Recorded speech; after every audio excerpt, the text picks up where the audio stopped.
So I turned 21 today, and exactly 15 years ago, when on my 6th birthday, I tried to end my life. It's been 15 years since then.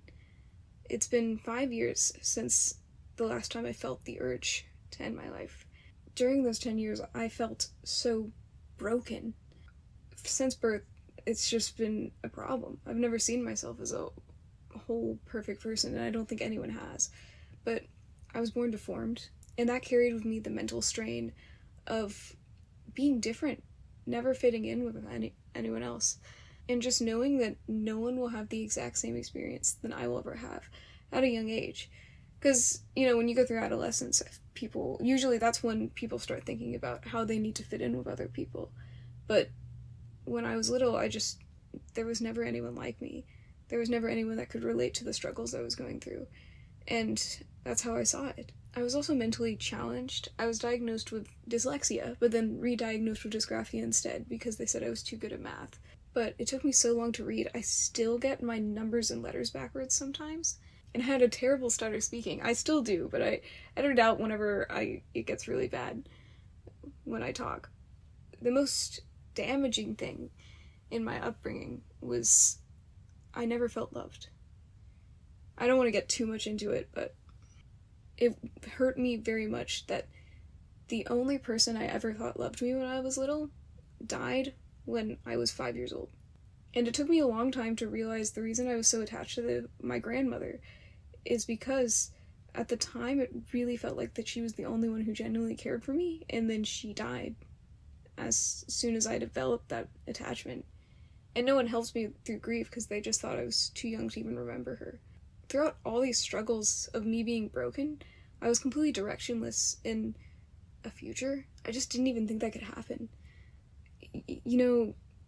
I had the constant feeling I would die soon, just with my deformity and the fact that I knew that my body was all messed up because of that, and I still do sometimes. It's an irrational fear of mine, but just that, my body will just randomly stop working and I'll die soon. And that's, a reality of anyone on Earth, but for me, it was just more real because I physically could feel the fact that my body's different, that I could die at any moment. And because of that, I sometimes didn't even think that I could live another month. If it wasn't me doing it, I felt like I was going to die. And because of that, I just couldn't think of a future. I couldn't plan ahead for anything, because why would I?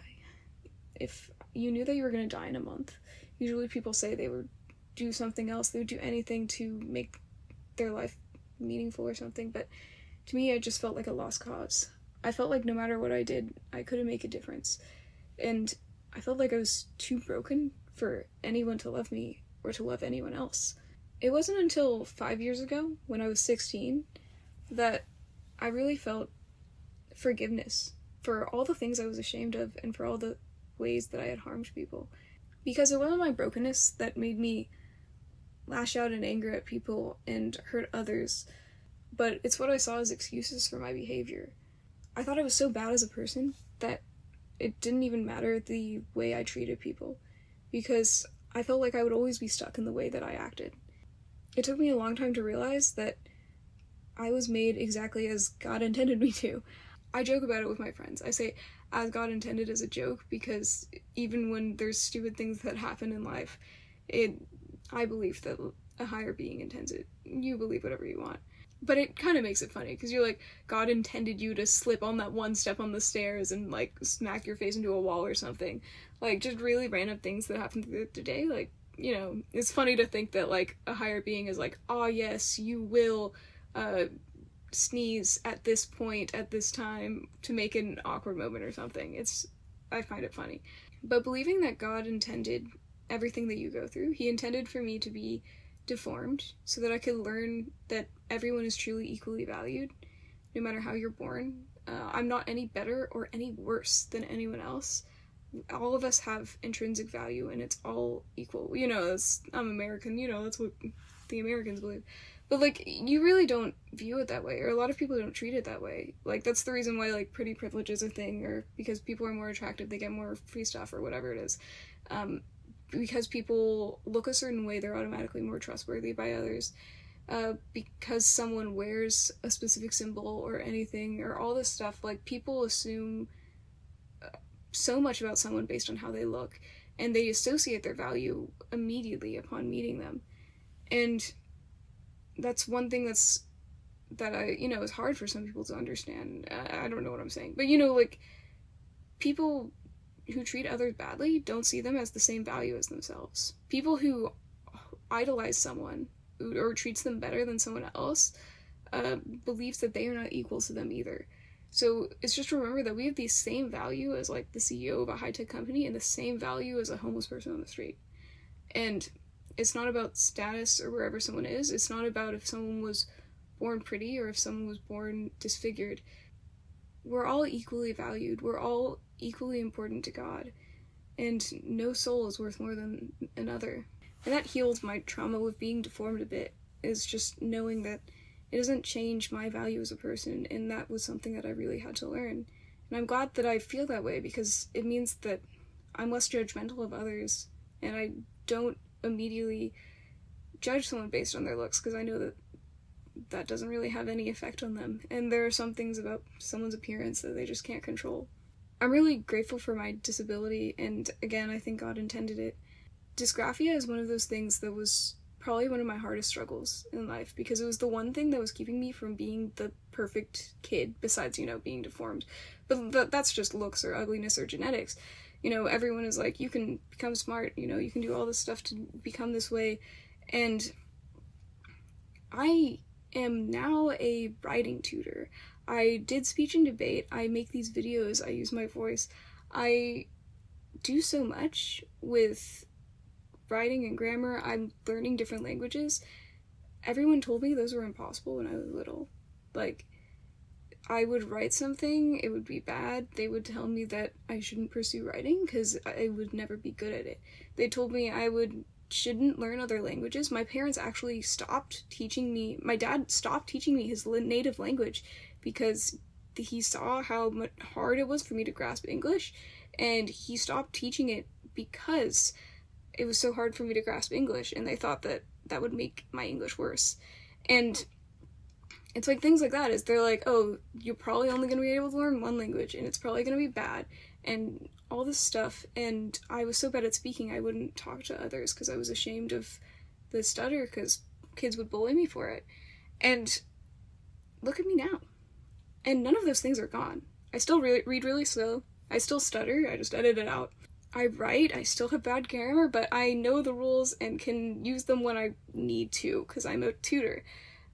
But having dysgraphia didn't affect me from pursuing those things. But people told me it would. It doesn't go away, just like being deformed doesn't go away.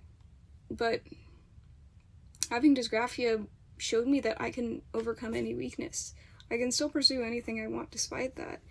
And it's way more rewarding when you overcome a weakness, because it really makes you feel like it's not impossible for you to grow. The last way I healed from being broken is that I realized that I would always be loved by God, and that I always was loved by God. When you're depressed, you lie to yourself. Like, again, this is all my opinions. You're watching this video because you're somehow you want to listen to me talk. But it was really an epiphany to realize that I was always loved by people, but depression made me believe that there was no one who cared about me. It was really hard for me to see, because we demonstrate the actions that people demonstrate to us, and the people that have the most influence over someone is usually your parents. And because I felt no love for my parents, I just couldn't fathom that a stranger would have more love for me than they did. And it wasn't until I realized that God loved me, and that he always loved me, that I started to realize that there were people in my life that God placed in my life to show his love, but I just didn't believe it. I just didn't believe that they cared for me. It's kind of like the joke of, like, the random examples, really random examples, but it's kind of like the joke of, for guys, because I'm not a guy, but like if a girl is interested in you, like they're just being nice or something, or like all this, or like the joke that like no one would ever be interested in you, like I feel like that's how I was during depression with people who did actually care for me. Like I'm like, oh, they're just doing their job, it's just their duty, they don't actually care about it, but blah blah blah blah blah blah blah. The person, for me, it was a teacher. I respect like almost all of my teachers that I've ever had, just because they pour themselves into their teaching and they really want to help people, for the good teachers that I have. And most teachers aren't there for a paycheck, because we all know, at least in America, that teaching doesn't pay well. And the good ones are really just there to pour themselves into you so that you can become a better person. That's what's so great about teachers, and I really respect anyone who teaches with that mindset.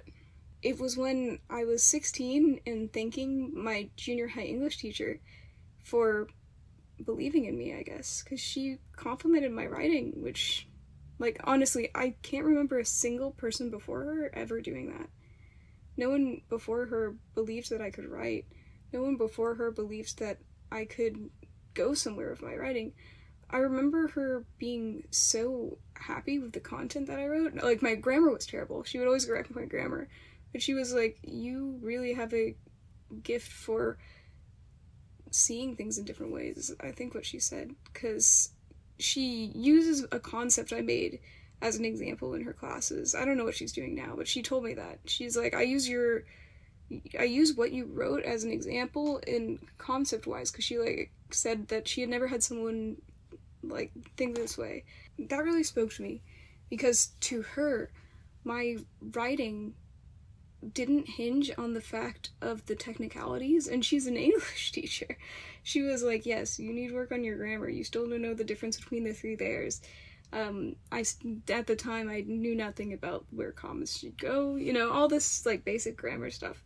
But she was like, you, taking all that aside, she liked my writing. I was like, what? This doesn't happen.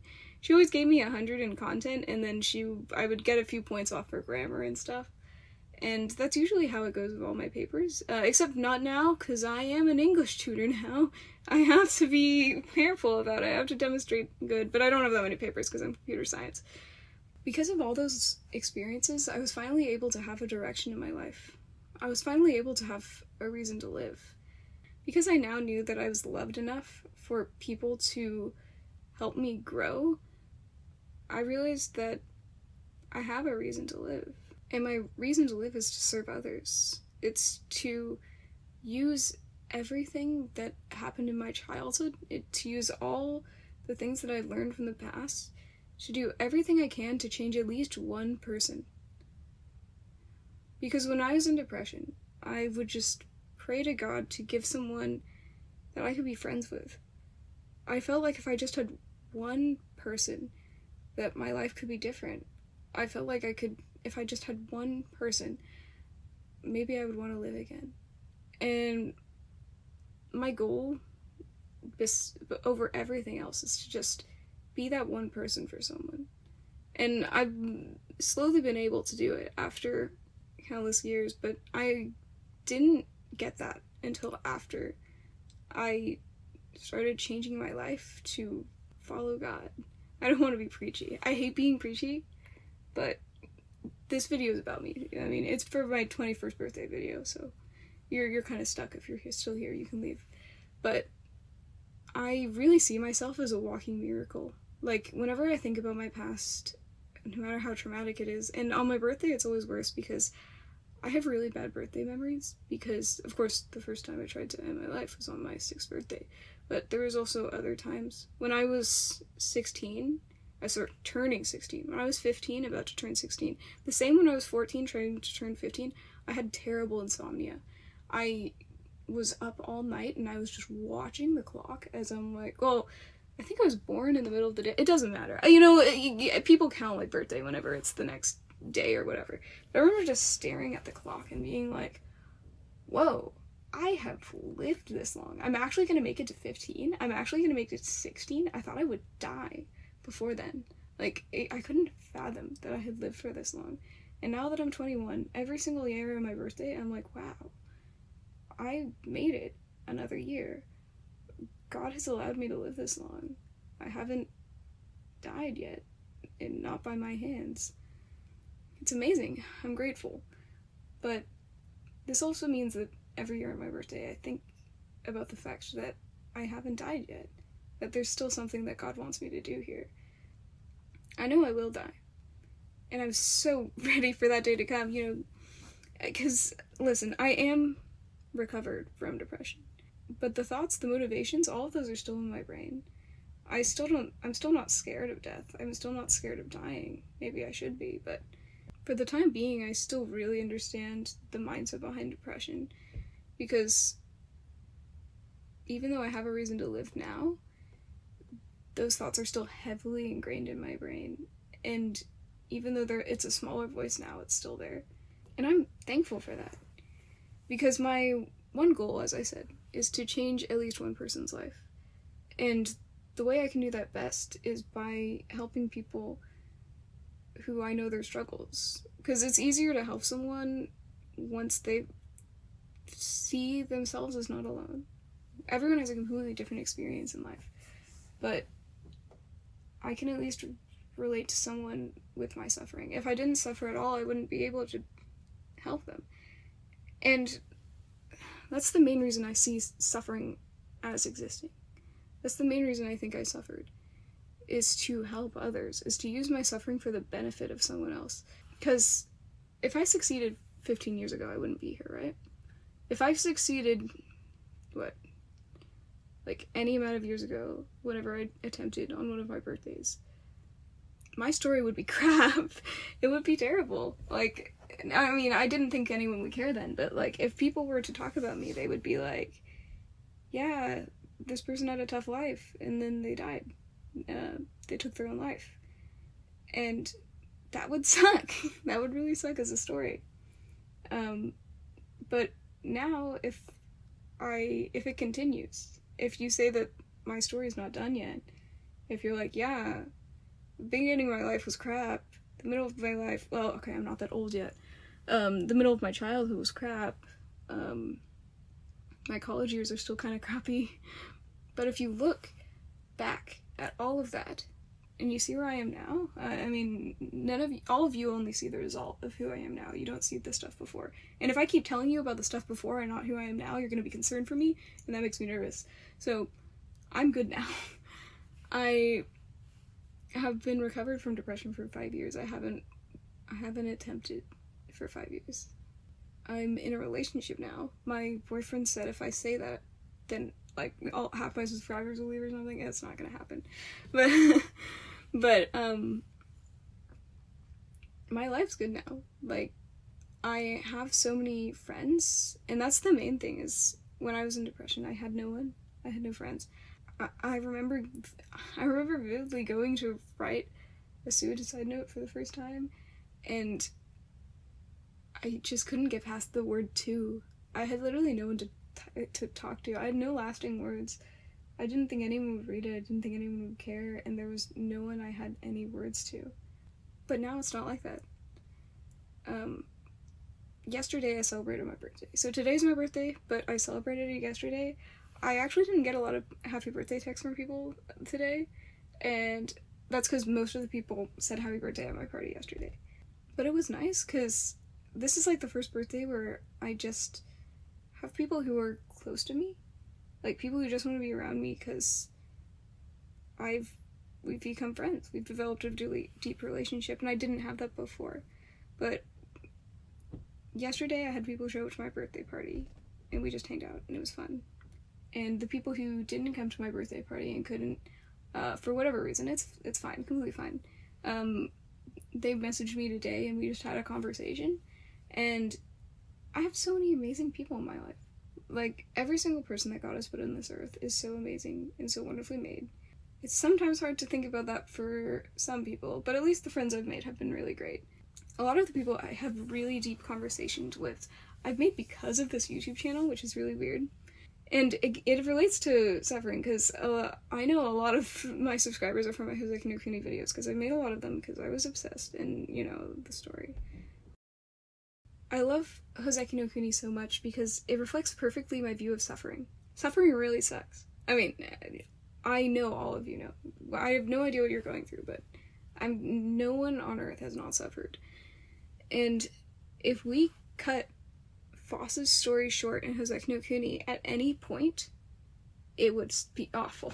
If we cut the story short at any point, it would be bad.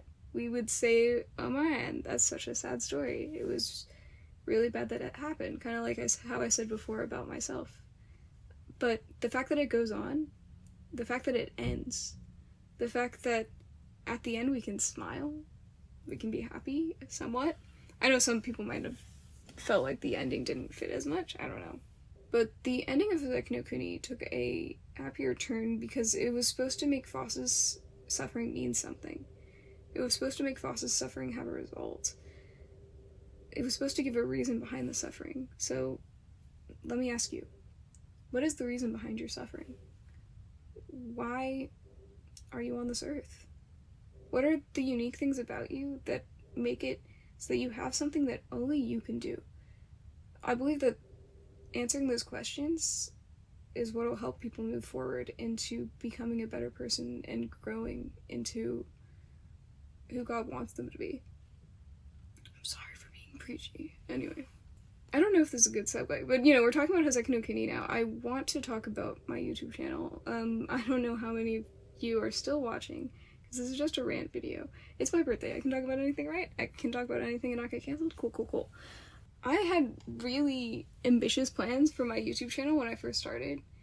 I didn't believe I could accomplish anything, but I just tried. That's in everything in life. Like learning Japanese. I didn't think I could learn it because I still had the mentality that I couldn't do anything about my situation. But now I'm intermediate Japanese. I'm not that good, but But I didn't believe I could do it. I didn't believe that I could make a YouTube channel that people actually liked, and even though I made videos and put them up, like, you guys see this success, because finally, through my Hoseki no Kuni obsession, for some reason you guys watch my videos, but I unlisted some videos that were up for 2 years and only got 5 views, so, I mean, my videos were just boring. I don't know if they were bad, I don't know, maybe one day I'll rewatch them in, like, a stream or something, but, yeah, like, I posted videos. I would spend weeks on a video, and then it would only get like 18 views in months.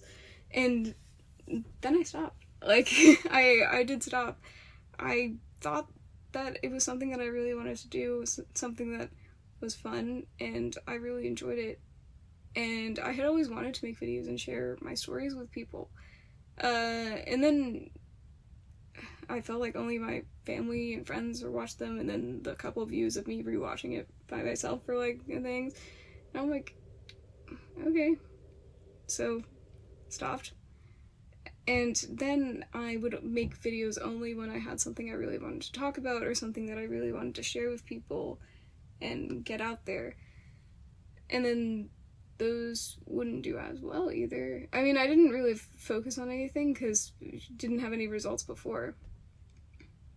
But my Norigami video, the first Norigami video I ever made, actually did quite well, but I didn't notice because I literally just made the video because I wanted to talk about it and then left it. I didn't look at the analytics, like, at all. I posted it, didn't think about it, didn't look at it.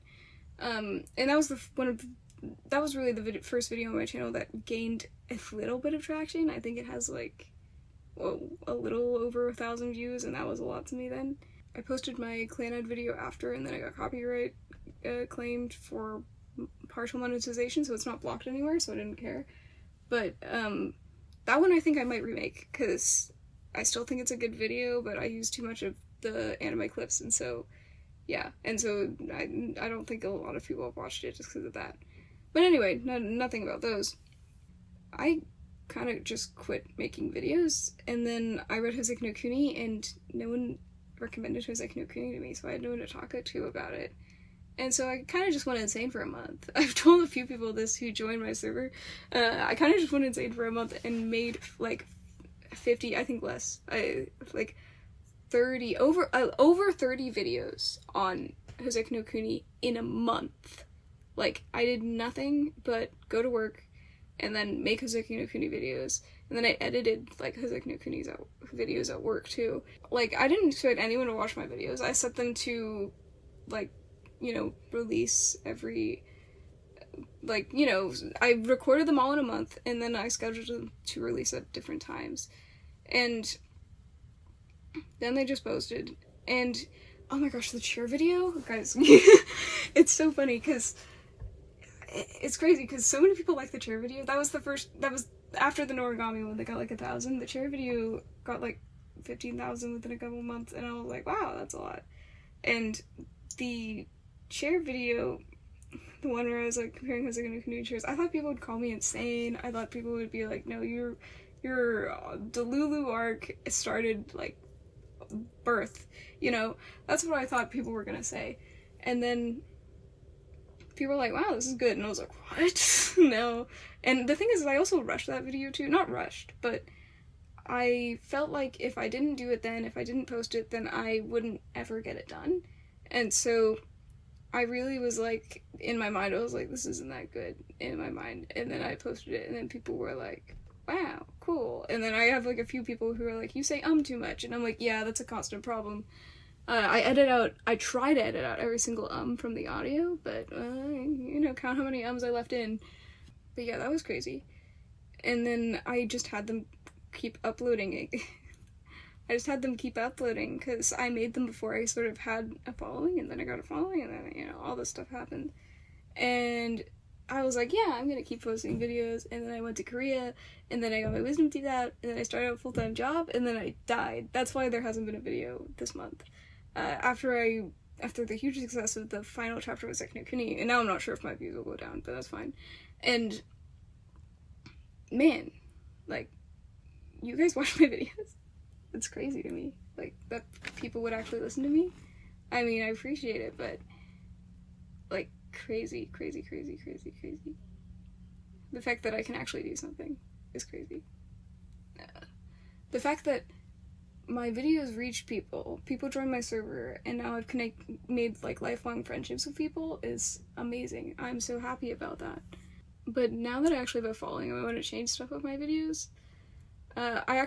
It's crazy that I actually think I can do it now and create videos that people want to watch, and that's what I want to try to do.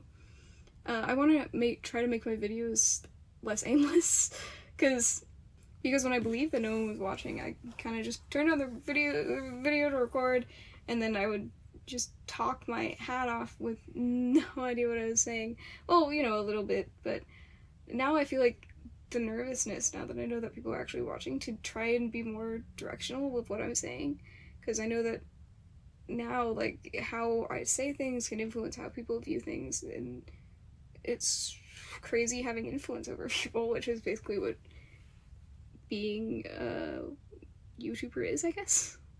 But I'm very nervous about how I can affect people in a positive and negative way, and so I want to try to watch my words, but I also want to be honest with people. So, it's not gonna be yet, because I go to Australia in 2 days. It's gonna be crazy.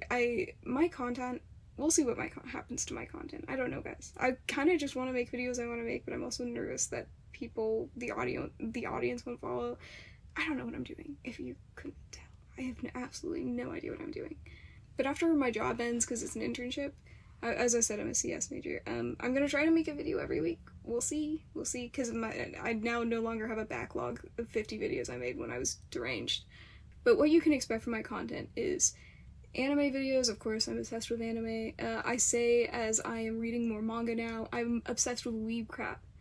That's what you can expect from me. It might be more manga focused instead, but I have the backlog of like 200 animes that I've watched that I can also talk about.